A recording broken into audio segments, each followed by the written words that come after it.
ज़राए के मुताबिक मुज़ाकरात के दौरान JUI ने पाकिस्तान तहरीक इंसाफ से पार्लियामेंट से मुस्ताफ़ी होने का मुतालबा किया, जबकि इत्तलात के मुताबिक PTI ने इस ऑप्शन को ताहाल मुस्तरद कर दिया है। JUI के मुतालबे के बाद आज फवाद चौधरी ने भी यह दावा किया है कि PTI ने पार्लियामेंट का हिस्सा नहीं रहना, इस्तीफे तो देने ही हैं, बस वक्त आने की बात है, अभी शायद टाइमिंग नहीं है। जब ये अलायंस बन जाएगा, तहरीक अनाउंस हो जाएगी, तो जाहिर सी बात है कि PTI और सब पार्टीज ने इस्तीफे देने हैं। इसके अलावा इस जाली पार्लियामेंट को कौन मानेगा? निज़ाम में रहकर निज़ाम के खिलाफ नहीं लड़ सकते। फवाद चौधरी ने इस बयानिए की नफी की कि PTI ने 2022 में पार्लियामेंट से इस्तीफा देकर गलती की। फवाद चौधरी के मुताबिक PTI की इस वक्त जो सियासी ताकत है वो ऐसे फैसलों के ही बायस है। हमने जब इस्तीफे दिए, निज़ाम से बाहर आए, तो पाकिस्तान की 80% अवाम PTI के पीछे खड़ी हो गई। इमरान खान ही ये बड़े फैसले कर सकते थे। असेंबलियों से इस्तीफे देने को ऐसे लोग गलती कह रहे हैं जो रूटीन की सियासत करना चाहते हैं। इमरान खान रूटीन की सियासत नहीं करना चाहते।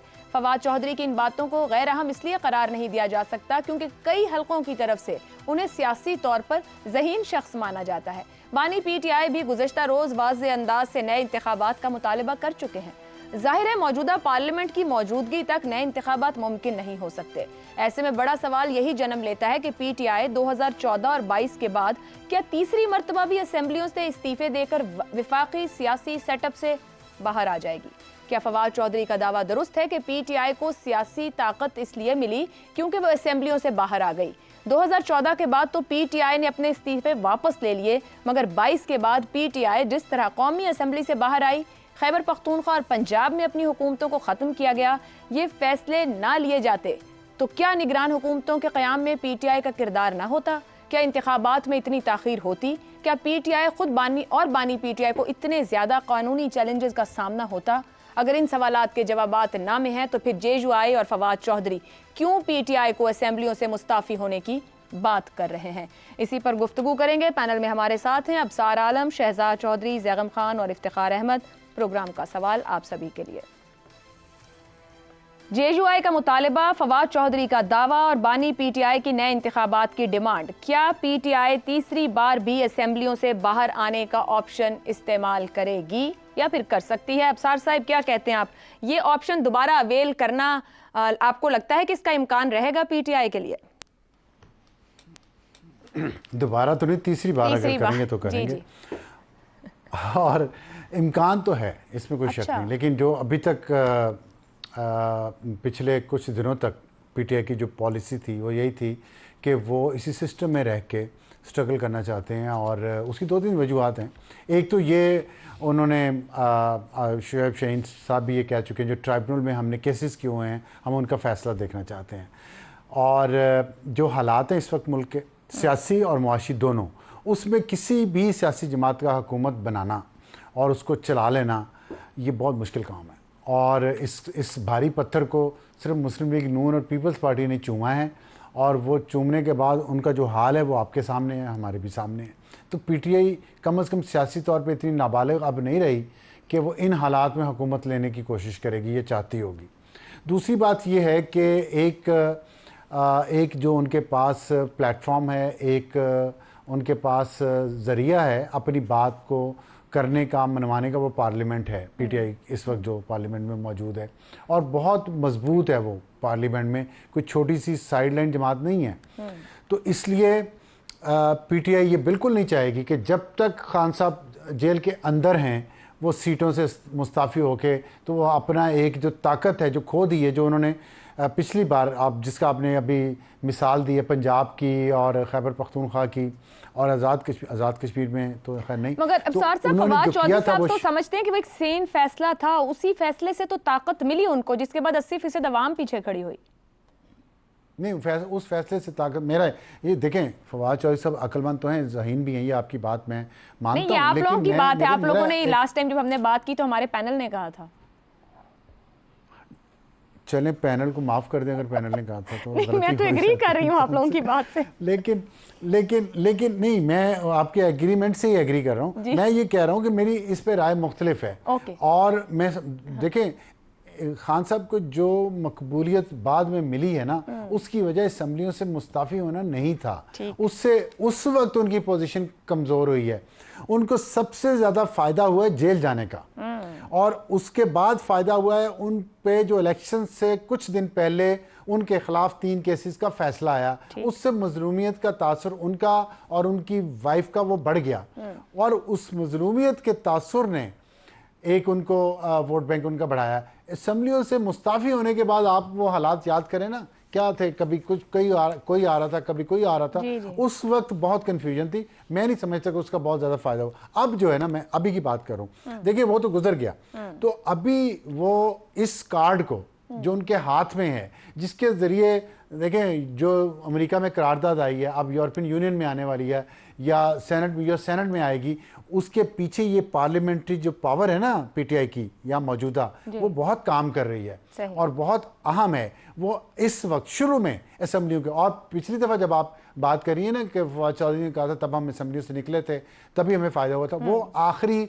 स्टेजेस थी असम्बलीज की, ये शुरू की स्टेज है। इसमें फ़ौरन बाहर निकल के आके शायद वो सिस्टम को बिठाने में कामयाब ना हो सके। लेकिन ये सब कहने के बाद असल जो फैसले होने हैं ना, वो कल के सुप्रीम कोर्ट के सुन्नी इत्तेहाद काउंसिल की पिटीशन के फैसले के बाद होने हैं। वो फैसला किसके हक में और किसके खिलाफ जाता है, अगली सियासी बसात उसी फैसले पे बिछनी है और उसी पे डिसीजन होने हैं कि अब क्या करना है और यहाँ से किधर जाना है। फर्ज करें पीटीआई को सीटें मिल जाती हैं, तो पीटीआई की स्ट्रेंथ तो पार्लियामेंट में ज़्यादा हो जाएगी, तो उस ज़्यादा पार्लियामेंट्री स्ट्रेंथ के साथ मजीद स्ट्रेंथ लेने के बाद वो क्यों वहाँ से निकलना चाहेंगे? वो क्यों नहीं चाहेंगे कि हम इस हुकूमत को गिरा के हुकूमत में आएँ और कानून साजी करें और हम खान को जेल से निकलवा लें? लेकिन अगर उनके खिलाफ आता है तो फिर उनके पास एक बहाना होगा कि जी वो इख्तिजाज में या जिस तरह भी वो उसमें दे सकें। लेकिन मेरा ख्याल है कि खान साहब की जेल के अंदर रहना उनके लिए बहुत इंपॉर्टेंट है। अगर वो जेल के अंदर जब तक रहते हैं, नए इंतखाबात में या असम्बलियों से निकलना पीटीआई के लिए उनके फायदे में नहीं होगा। ठीक है, लेकिन वो फैसला कल सुबह 9:30 आएगा जो नई सियासी बिसात बचाएगा। शहजाद साहब, पीटीआई से असेंबलियों के सीफों की बातें कोई मेन इस वक्त जो रहनुमा अंदर बैठे हैं असेंबलियों में, एमएनएज एमपीएस, वहां से नहीं आ रही। तो फवाद चौधरी जेयूआई की जानिब से क्यों वो ये बात कह रहे हैं? मगर दूसरी तरफ पीटीआई की कंडीशन देखें तो नाकाम एहतजाज हैं, इमरान खान पर मुकदमात की तलवारें हैं, पार्लियामेंट में घिसे पिटे नारे और तकरीरें। क्या ये ऑप्शन है या ऑप्शन नहीं है? आपने जिक्र किया कि ये जो आवाज़ पार्लियामेंटेरियंस जो हैं पीटीआई की, उनसे नहीं आ रही है, पार्लियामेंट के अंदर से आवाज़ नहीं है, ये फवाद चौधरी बाहर बैठ के बीन बजा रहे हैं। तो कहने का मतलब है कि ये अगर पीटीआई वाले पार्लियामेंटेरियन पार्लियामेंट में ना होते तो जेलों में होते। तो उनकी तो अकल समझ आती है कि शुक्र है कि हम एमएनए बने हैं, हमें कोई थोड़ी बहुत प्रोटेक्शन मिली है और वो जेलों में नहीं है, वरना ये सब के सब जेलों में सड़ रहे होते इस वक्त।